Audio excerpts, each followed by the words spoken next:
कोलकाता की सियासत में एक बार फिर भूचाल है और इस बार झटके सीधे मुख्यमंत्री आवास तक महसूस किए जा रहे हैं।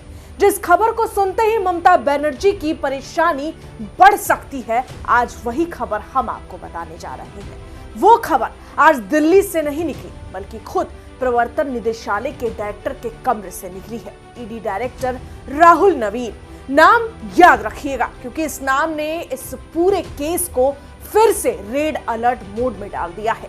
आईपैक पर छापेमारी के दौरान मुख्यमंत्री ममता बनर्जी का वहां पहुंचना, ये बात अब पुरानी हो चुकी है, सबको पता है।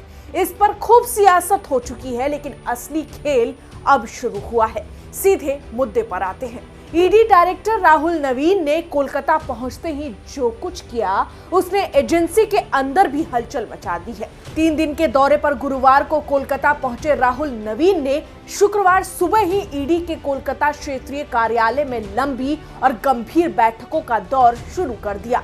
ये कोई रूटीन मीटिंग नहीं थी, ये थी पूरी रिपोर्ट तलब करने की मीटिंग।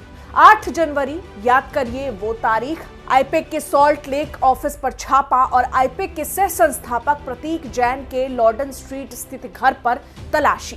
जाहिर है जांच के बीच ममता बनर्जी वहां पहुंची, सबसे बड़ा संदेह यही रहा और इसी केंद्र बिंदु पर कई मामले भी फंसे, जिसके चलते मामला सुप्रीम कोर्ट तक पहुंचा। इन्हीं छापों को लेकर ईडी डायरेक्टर राहुल नवीन ने सीधे जांच अधिकारियों से अब सवालों के साथ रिपोर्ट तलब करने को कहा है। पहला सवाल है कि जब मुख्यमंत्री वहां पहुंची तो उनके साथ कौन कौन अधिकारी थे। दूसरा सवाल कि उन पुलिस अफसरों और अधिकारियों का व्यवहार कैसा था। और तीसरा और सबसे अहम सवाल कि मुख्यमंत्री की टीम मौके से कौन कौन सी फाइलें, दस्तावेज और इलेक्ट्रॉनिक्स डेटा अपने साथ लेकर गई। यानी साफ है कि ईडी अब सिर्फ छापे की कहानी नहीं सुनना चाहती। ईडी अब हर मिनट, हर हरकत का हिसाब चाहती है। मीडिया रिपोर्ट्स के सूत्रों के मुताबिक राहुल नवीन ने सिर्फ जांच टीम से नहीं, एजेंसी की कानूनी टीम के साथ भी इस पूरे मामले पर विस्तार से चर्चा की है, क्योंकि मामला अब कानूनी लड़ाई के बेहद नाजुक मोड़ पर पहुंच चुका है। आरोप बहुत गंभीर है। ईडी का कहना है कि छापेमारी के दौरान मुख्यमंत्री ममता बनर्जी वरिष्ठ अधिकारियों और पुलिस अफसरों के साथ मौके पर पहुंची और तलाशी अभियान में बाधा डाली। इतना ही नहीं, ईडी का आरोप है कि कई अहम फाइलें और इलेक्ट्रॉनिक दस्तावेज वहां से हटाए गए।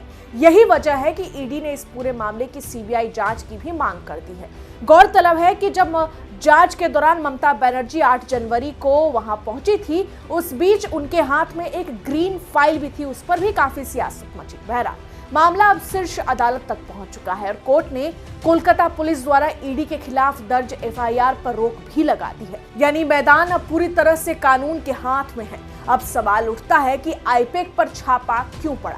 जांच अधिकारियों के मुताबिक आईपैक पर यह कार्रवाई कथित अवैध कोयला तस्करी मामले में इसकी भूमिका की जांच के सिलसिले में की गई थी। याद रखिए, आईपैक 2020 से तृणमूल कांग्रेस की वोटिंग रणनीति एजेंसी के तौर पर काम कर रहा है। यहीं से राजनीति और जांच आमने सामने खड़ी हो जाती है। टीएमसी का दावा है कि ईडी दरअसल विधानसभा चुनाव से पहले पार्टी की तैयारियों से जुड़े दस्तावेज ले जाना चाहती थी, लेकिन ईडी का कहना है कि अहम सबूत हटाए गए हैं और यही बात इस केस को और जटिल बना रहे हैं। अब जरा आगे देखिए। मीडिया रिपोर्ट्स के सूत्रों के मुताबिक ईडी डायरेक्टर राहुल नवीन शनिवार को भी कोलकाता में ही रहेंगे। इसका मतलब साफ है कि मामला खत्म नहीं हुआ है।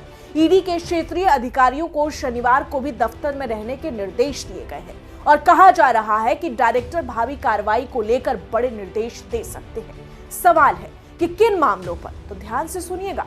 कथित अवैध कोयला तस्करी, रेत खनन से जुड़े मामले, एक नगर पालिका से संबंधित केस और स्कूल सेवा आयोग एसएससी भर्ती घोटाला, यानी जांच का दायरा और ज्यादा फैल सकता है। तो कुल मिलाकर तस्वीर कहती है कि कोलकाता में ईडी का शीर्ष नेतृत्व खुद मैदान में है।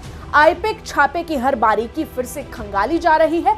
मुख्यमंत्री ममता बनर्जी के साथ आए हर अफसर की भूमिका अब सवालों के घेरे में है और जो फाइलें, जो दस्तावेज उस दिन बाहर गए, उनका जवाब अब शायद देना भी पड़ सकता है। ये कहानी अभी खत्म नहीं हुई है, बल्कि यही से असली सियासी और कानूनी टकराव शुरू होता है। देखना काफी दिलचस्प होगा कि अब ममता बनर्जी या आईपेक कंपनी आगे क्या करने वाली है। बहरहाल इस पूरी खबर में इतना ही, लेकिन आप इस पर क्या अपनी प्रतिक्रिया देंगे कमेंट में जरूर लिखें। मैं आपके साथ रंजना उपाध्याय, आप देख रहे हैं HCN न्यूज। धन्यवाद।